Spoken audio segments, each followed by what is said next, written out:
Level 60, the coveted number for all those that dare to embark on a journey in World of Warcraft Classic. Many have tried, most people have failed, and according to the developers, only 10% of characters created ever made it past level 10. That means there are millions of new characters out there stuck floating in cyberspace, waiting for someone to log back in and finish the job. And that's where they'll remain until the end of time, or until Blizzard shuts down their servers. So what is it that sets apart those that make it all the way to 60? What does it take to reach this iconic milestone? Is it dedication, perseverance, passion, a strange affection for prolonged suffering? Whatever it may be, I've made it my unwavering obsession to fulfill this one singular purpose. And just as Samwise Gamgee once said, I made a promise, Mr. Frodo, a promise, and I intend to keep it. But not all stories have a happy ending, and even the greatest of heroes are faced with challenges that they simply cannot overcome. In this video, I continue my journey to reach level 60,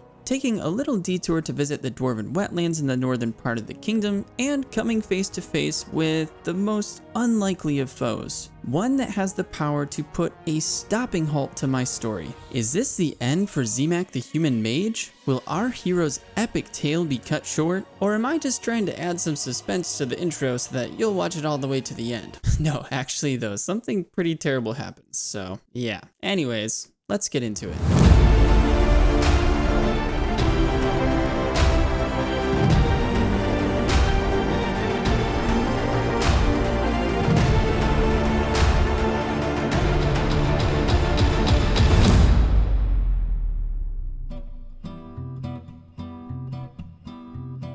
One of the great things about classic World of Warcraft is that it offers new players a massive open world free to be explored in whatever way they might choose. There's not a main story quest that guides players on a linear path throughout the world of Azeroth. No, it's up to you to decide what you want to do, where you want to go, and how you want to level up. You get to forge your own path. Sounds awesome, right? Well, it is. But with this freedom comes a few challenges as well, especially as you venture into some of the higher levels. Namely, having to ask yourself, what the heck am I doing? And where should I go from here? Ever since I hit level 30, these questions have been nagging at me. The initial progression from Elwyn Forest to Westfall to Lakeshire to Duskwood felt very natural. No one was holding my hand, it just sort of happened that way. And I'm really glad it did. But now, my path going forward feels a bit more hazy or uncertain. Yes, I've discovered and explored around the Stranglethorn Vale, which is definitely better than some of the alternatives, but as I mentioned before, a lot of the mobs here are way above my pay grade, and I'm still not sure if this is where I want to be. That being said, I'd like to check out some other regions of the map to see if maybe they'll be better suited for my particular level. Now, of course, this game has been out for over 20 years, and veteran players have completely mapped out every inch of this game. If I wanted to, I know that I could pull up a leveling guide or download an add-on to navigate me through it, but what would be the fun in that? I'm going to stick with my initial premise of avoiding guides and see what I can discover on my own. As always, a huge shout out to my Patreons for supporting the channel throughout these creative works. I am truly honored and greatly appreciate your generosity. More information on how you can support the channel at the end of this video. Now, before I get ahead of myself, the first thing that I'm going to do is return to the old Worgen Stomping Grounds to top off my XP bar and reach level 32. I'd really like to train my new abilities, if possible, before heading out on my adventure in search of a new zone. There might be a better option for doing this in Stranglethorn or maybe somewhere else, but for now, this is just what I know. It's quick, easy, and it works. There we go, level 32. Beautiful. Time to head back to Stormwind and visit Janaea to see if she has any ability upgrades for me. This glass of milk is tasty. What an absolute delight. I said, time to head back to Stormwind to see if Janaea has any ability upgrades for me. Oh, right. Sorry. All right, let's see what we got here. Let's go. Rank 3 Conjure Food. Ooh, and it's pumpernickel. How delicious. Fun fact, you might already know this, but pumpernickel bread is not actually made with pumpkins. I guess I just assumed because of the name that it had some form of pumpkin in it. Now I'm kind of interested to see what it tastes like in real life. Rank 3 Flame Strike, and that's pretty much it. As you can see, there are a bunch of abilities that I've read through and just don't really know if they'd be worth adding to my action bar at this point. At least, not yet. After dropping some stuff off at the bank, I decided to take a griffin over to Lakeshire. Why? Well, being a huge Lord of the Rings fan and all, there's a particular place that I've been meaning to check out for a while now. The Gates of Mordor.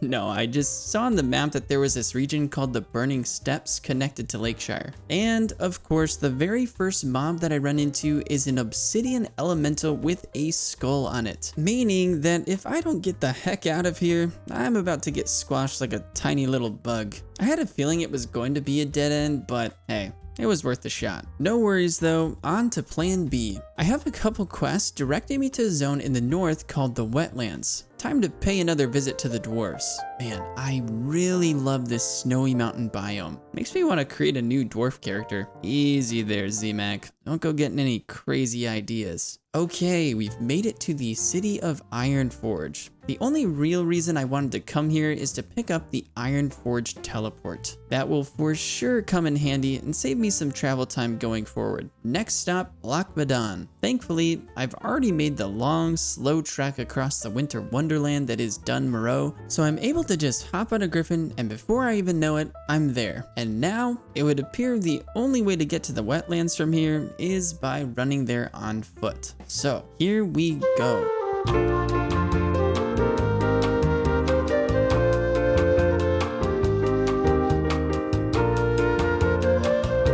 Wow, the devs really like incorporating these tunnels into the dwarven landscapes. Don't get me wrong, I like them, and it gives the different areas more of that unique racial themed feel. But yeah, from what I can remember, I don't think there's anything like that in the adjacent human zones.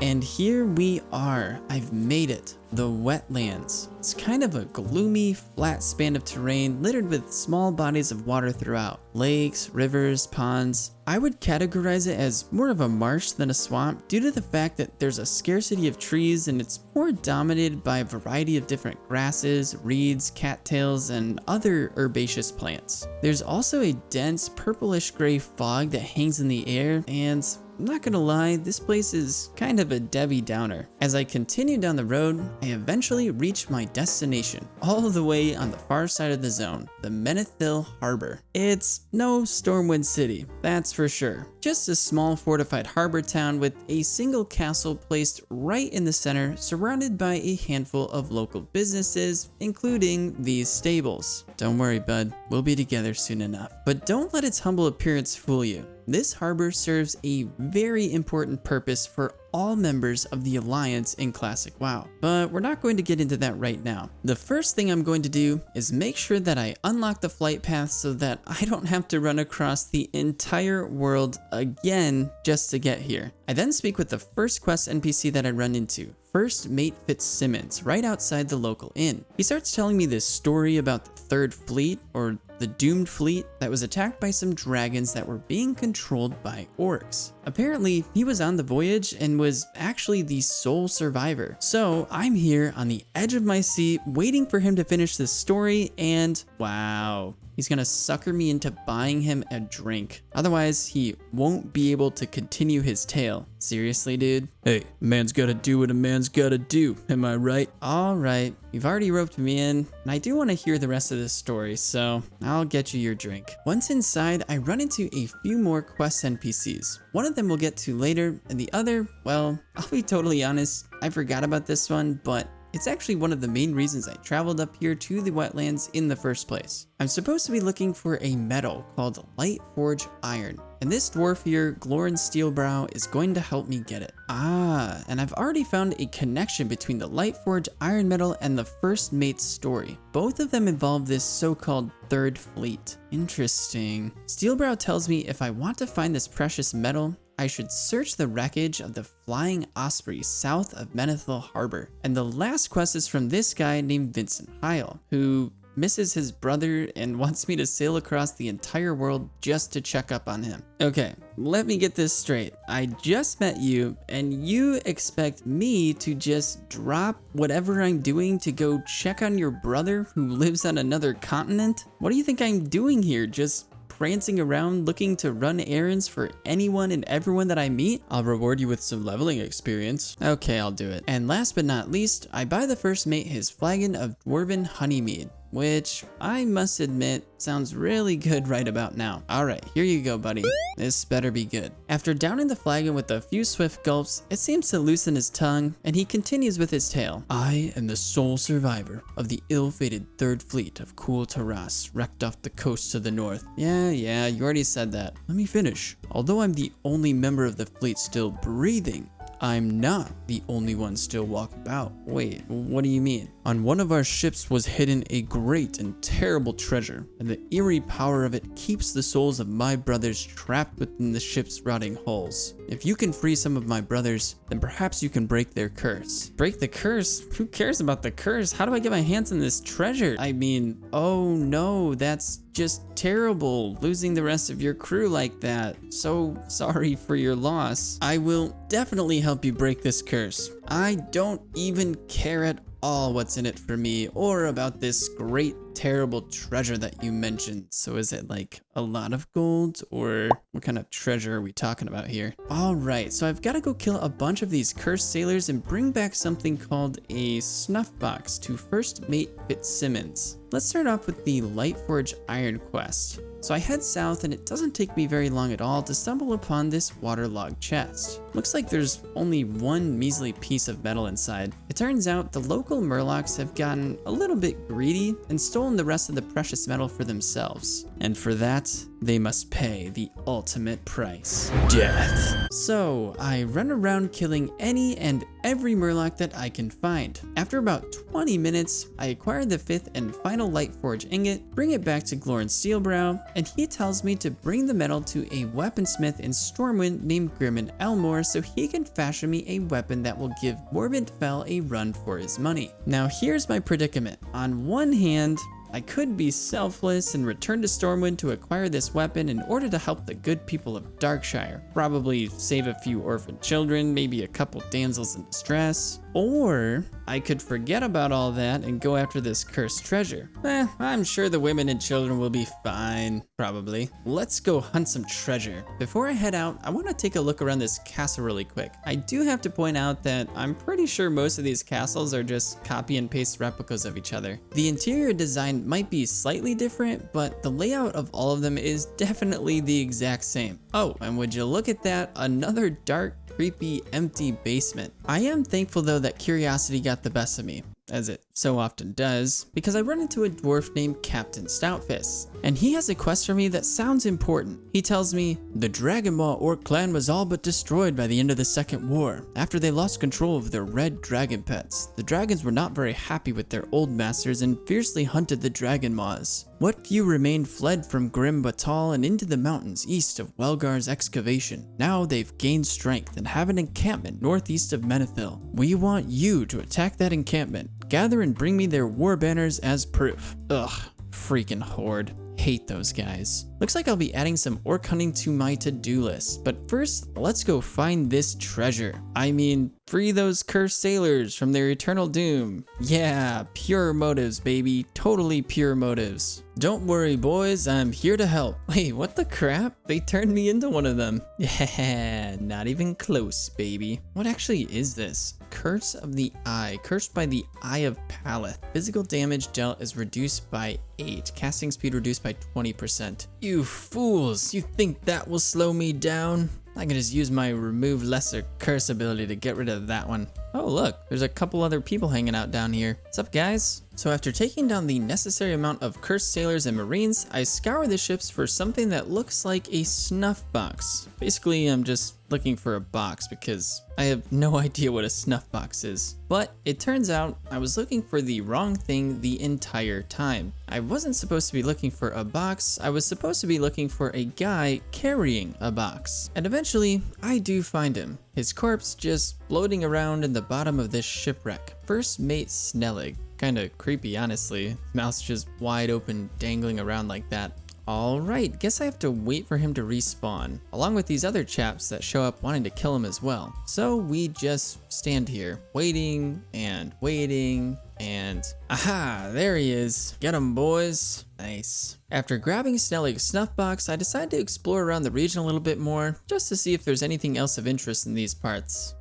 Nothing too crazy. Although, I do take the time to pop in and say hello to this band of gnolls at their encampment, and I must say they were quite rude about it. So, I make sure that none of them are able to see the light of day ever again. Next up, the Dragonmaw Orc Raiders. I'm able to find them on these mountainous hills over here, and there are a lot of them. So I do what us mages do best. Group a bunch of them up, use my Frost Nova, and of course, I missed this one guy. There's always that one guy that screws everything up. Ah yes, that's much better. Feel the wrath of the almighty mage Z-Mac. And it doesn't take me long at all to acquire the 8th and final Dragonmaw War Banner. With that, I head back to Menethil Harbor, meet up with Captain Stoutfist, hand him the banners, he tells me good job, and then explains that this group of warring orcs are led by a guy named Nekrosh. Apparently his father was killed by the very dragons that their clan used to control. That's pretty crazy. But now, Nekrosh is planning to lay siege to Menethil Harbor. He's setting up catapults to destroy the town and docks as we speak. But we can't have that now, can we? Stoutfist then hands me some tinder and tasks me with destroying these weapons of mass destruction. Aye aye, Captain, you can count on me. Now back to our quest for treasure,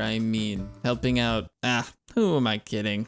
I'm just in this for the treasure. So I return to First Mate Fitzsimmons, hand him the snuff box, he tells me thanks, and let's see what he has to say here. To break the curse and free all of my brethren, the thing stowed on my ship must be retrieved and cleansed. I don't know what it was, but I do know that it was stored securely in the ship's strongbox, which Captain Hallandor lorded over. My old captain is still in my dreams. I know he walks my doomed ship, the Intrepid. Get the key from him and use it to open the Intrepid's strongbox. Then, after you have the cursed thing, bring it to the priest Glorn Steelbrow in town. Okay, so I have to get the Intrepid strongbox key by what would appear to be murdering Captain Hallandor. But wait, if he's already dead, does it still count as murder?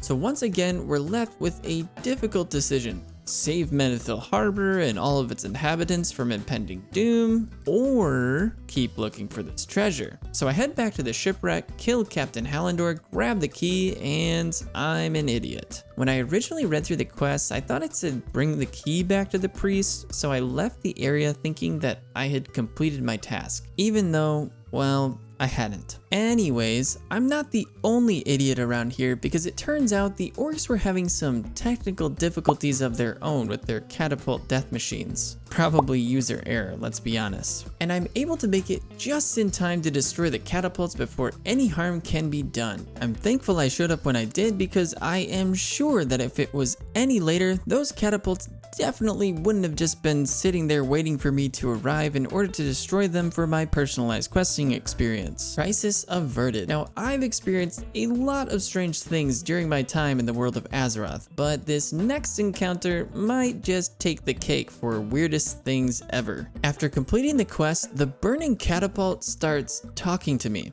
And it's talking in third person, which makes it even more weird. I mean, I've heard of Moses and the burning bush, but a burning catapult? Never in my wildest dreams. This game never ceases to amaze me. The burning catapult then instructs me to kill Chieftain Nekrosh, and oh my gosh, even the talking burning catapult wants me to chop off someone's head. You just can't make this stuff up. The quest log doesn't actually give me any clue or direction as to where Nekrosh resides, but I kind of just assume he's more than likely further down into the camp. And I happen to be right. To my delight, there's a level 27 night elf named Eagle Eyes just standing here. I guess he was probably pondering the situation and calculating whether or not he'd be able to take down these mobs on his own. Yeah, it doesn't take long to figure out, no, he would not have been able to complete this quest on his own, because even with my help, we're still cruising around on the struggle bus. So much so that he actually dies during the first attempt. The second time around, we try to come up with a better strategy, and of course, all of the mobs respawn right as we're about to execute the plan. Not a huge deal, we'll just take them out really quick. Alright, here we go. We've isolated the chieftain, just us versus Necrosh now. Oh boy.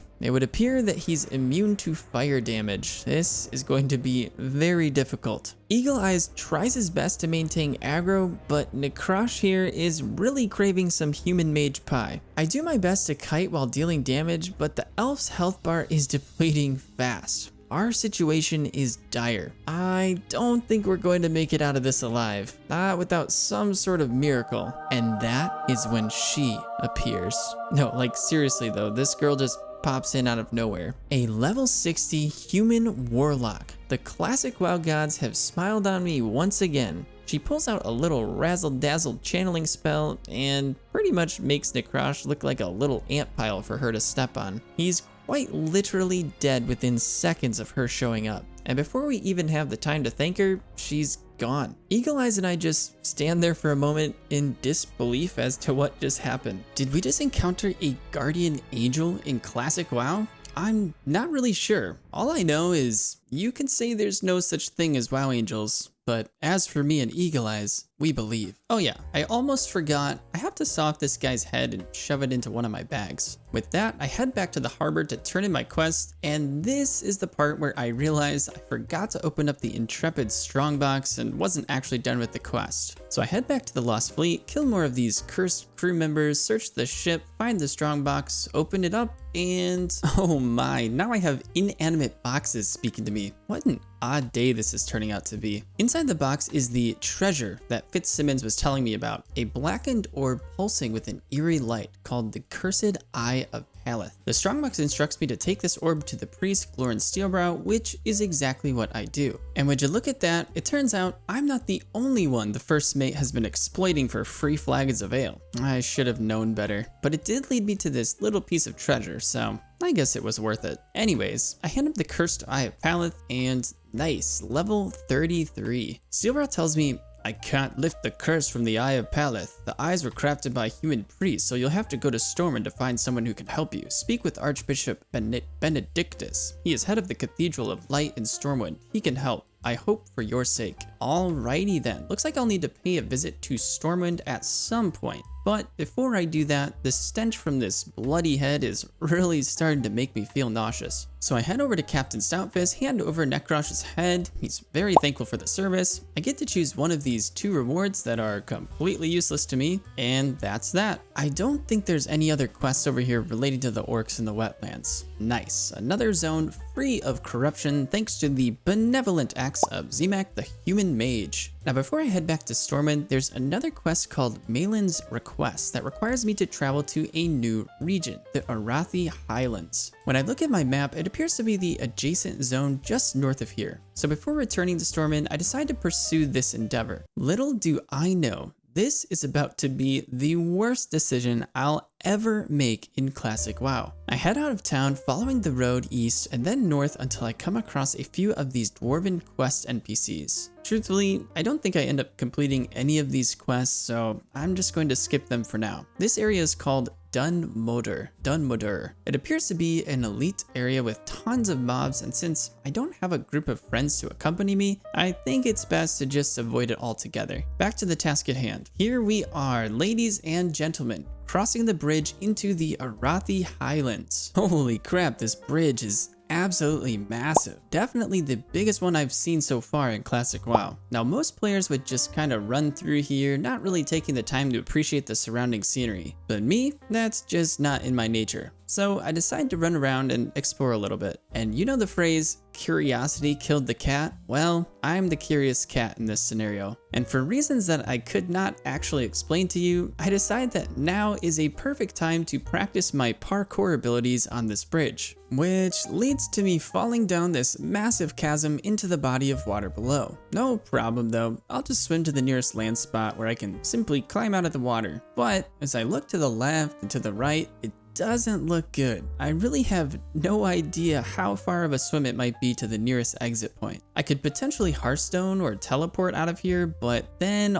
all that time I spent running from Menethil Harbor to the Arathi Highlands would be totally wasted. So I don't want to do that either. My final conclusion is that my best way out of here is, well, drowning and respawning at the nearest spirit healer. So that's exactly what I do. Now, in hindsight, I should have just spoken to the spirit healer, taken the res sickness penalty, and gone about my merry way. But I didn't want to miss the initial experience of running into the Highland Zone for the first time. So I start running back to my corpse with the hopes of resurrection. If you thought me falling off the bridge was the worst part of the story, oh no, my friends. It's about to go from bad to absolutely catastrophic. As I near the place where I jumped off, I figured that the game won't take into account the vertical distance and will recognize that horizontally I'm standing right next to my dead body. Well, I assumed wrong, because even though I'm essentially right on top of the grave symbol on the minimap, it doesn't give me the opportunity to resurrect. Thinking that maybe if I just get a better angle, it might work out, I get on top of this ledge by jumping onto this giant metal chain. I get as close to the edge as I possibly can, but no luck. And this, my friends, is where I make the fatal mistake. I step down into this little boxed wall area. Seems harmless, right? Wrong. When I attempt to jump onto the giant metal chain to get out, yep, you guessed it, I am stuck. And not just momentarily stuck, I am eternally stuck. Since my character is in ghost mode, I have zero options other than trying frantically to find a small little spot somewhere where I can weasel my way out. I can't use teleport, I can't use my Hearthstone, and I can't be summoned by other players. After a few minutes of trying every little nook and cranny to escape my self-made prison, it's hopeless. So I do the only thing that I can. I Google what to do if you're stuck in classic WoW. At first, I'm optimistic because a lot of people are saying all you have to do is use the stuck character service and player support will manually move your character to a safe location, and that it shouldn't take more than 10 to 15 minutes. So that's what I end up doing. Now, all I can do is wait. So I wait, and I wait, and I wait some more. 2 hours have now gone by with no response. It's getting late, and what was supposed to be a fun, relaxing evening of playing classic WoW has now turned into an absolute nightmare. I'm stressing out. I've dedicated 6 months of my life to this journey. I do not want this to be the way that the story ends for ZMAC the Mage. Will I have to create a new character and start all over? My mind is racing. 3 hours have now gone by and I have to work in the morning, so I have no other option but to exit the game and leave my fate up to the classic WoW gods. I lay my head down on the pillow and I cannot believe this is happening. My greatest foe yet in classic WoW. A small little wrong step that causes me to get stuck. Eventually, I fall asleep, hoping and praying that when I wake up in the morning, I'll be able to continue my World of Warcraft journey. But without the intervention of player support, ZMAC the Mage is royally...